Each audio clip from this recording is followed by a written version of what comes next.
তাদের এই অবস্থা কারণ এই যে তারা ব্যবসাকে বলেছে ব্যবসা তো সুদের মতোই।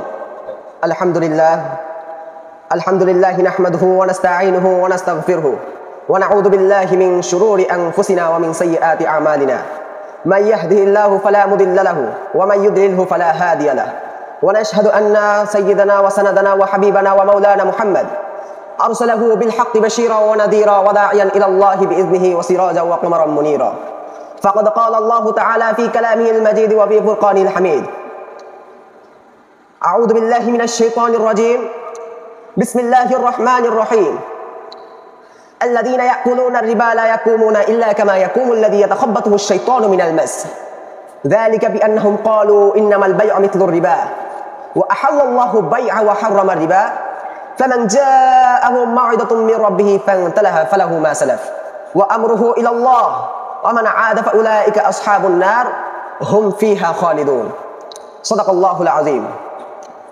আলহামদুলিল্লাহ আলহামদুলিল্লাহ আল্লাহর দরবারে লাখো কোটি শুকরিয়া যে রব্বুল আলামিন আমাদেরকে এই পবিত্র জলসা এই পবিত্র মজলিসে আমাদেরকে আসার এবং বসার তৌফিক দান করেছে। এই জন্য আমরা সকলেই শুকরিয়া করি আলহামদুলিল্লাহ। আজ আমাকে সেমিনারের পক্ষ থেকে যে বিষয়টি আলোচনা করতে বলেছে সে আলোচনাটি হচ্ছে সুদ সম্পর্কে ইসলাম কি বলে। সুদ একটি খারাপ জিনিস যা বিভিন্ন দেশে বিভিন্ন জায়গায় বিভিন্ন অঞ্চলে হয়ে থাকে। এই সুদ ধনীকে আরো ধনী করে এবং গরিবকে আরো গরিব করে। এটি কিয়ামতের একটি আলামত। এটি কিয়ামতের একটি আলামত। এটি খুবই খারাপ জিনিস। আমি কিছুক্ষণ আগে একটি আয়াত তিলাওয়াত করেছি। আয়াতটির অর্থ হচ্ছে যারা সুদ খায় কিয়ামতের দিন তারা জিনে ধরা পাগল ব্যক্তির মতো হাসরের মাঠে দাঁড়াবে। তাদের এই অবস্থা কারণ এই যে তারা ব্যবসাকে বলেছে ব্যবসা তো সুদের মতোই, অথচ আল্লাহ ব্যবসাকে হালাল করেছেন এবং সুদকে হারাম করেছে। এই বিষয়ের পরেও যারা সুদ থেকে বিরত থেকেছে তারা পূর্বে যা নিয়েছে তা তারই থাকবে, তার বিষয়ে আল্লাহর ইখতিয়ার। আর এই নির্দেশের পরেও প্রতিপালকের নির্দেশের পরেও যারা সুদ থেকে বিরত থাকেনি বরং সুদের সাথে জড়িত তার ঠিকানা জাহান্নাম, তারা চিরকাল জাহান্নামে থাকবে। আল্লাহ সুদকে নিশ্চিহ্ন করেন এবং দান খয়রাতকে বর্ধিত করেন। আল্লাহ অস্বীকারী পাপীকে পছন্দ করেন না। হে মুমিনগণ, তোমরা আল্লাহকে ভয় করো। যদি তোমরা ঈমান এনে থাকো তবে তোমাদের সুদের যা বকে আছে তা ছাড়তে হবে। যদি না ছাড়ো তাহলে তোমরা এই বিষয়টা আল্লাহ ও আল্লাহর রাসূলের সাথে যুদ্ধ, নাউজুবিল্লাহ। আর যদি তোমরা তওবা করে থাকো তাহলে তোমাদের মূল ধন, তোমাদের মূল সম্পদ তোমাদেরই থাকবে। তোমরা অত্যাচার করবে না এবং অত্যাচারিত হবে না। সুদ বিষয়ে কোরআনুল কারীমে বিভিন্ন স্থানে আর কয়েকটি আয়াত এসেছে। সূরা আল ইমরানের 130 নম্বর আয়াতে, আয়াতের অর্থ হচ্ছে যে হে মুমিনগণ, তোমরা চক্রবৃদ্ধি হারে সুদ খেও না, তোমরা আল্লাহকে ভয় করো এবং তোমরা সফল হতে পারবে। সূরা আর রুমের 39 নম্বর আয়াতে আল্লাহ তাআলা বলেছেন মানুষ সম্পদ বাড়ানোর জন্য যারা সুদ দেয় তারা আল্লাহর কাছে সেই সম্পদ বৃদ্ধি করে না, বরং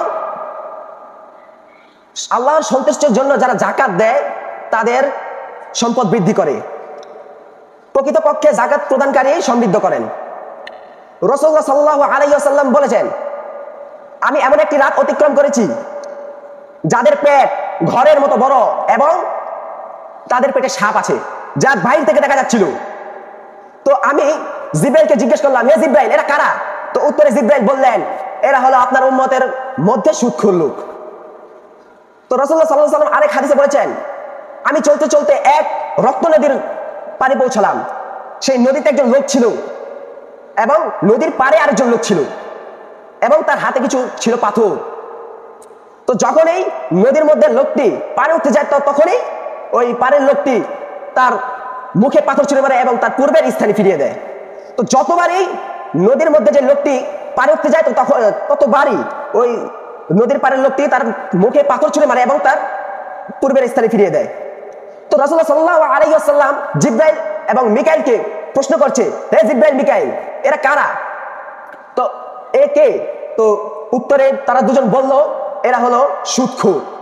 আর রাসূলুল্লাহ সাল্লাল্লাহু আলাইহি ওয়াসাল্লাম বলেছেন যে যারা সুদ খায় আমি তাদের উপরে অভিশাপ দিচ্ছি, সুদ দাতাকে, সুদ লেখককে, সুদের সাক্ষীকে, এবং কিয়ামতের দিন তারা সকলেই সমান পাপী, সমান অপরাধী।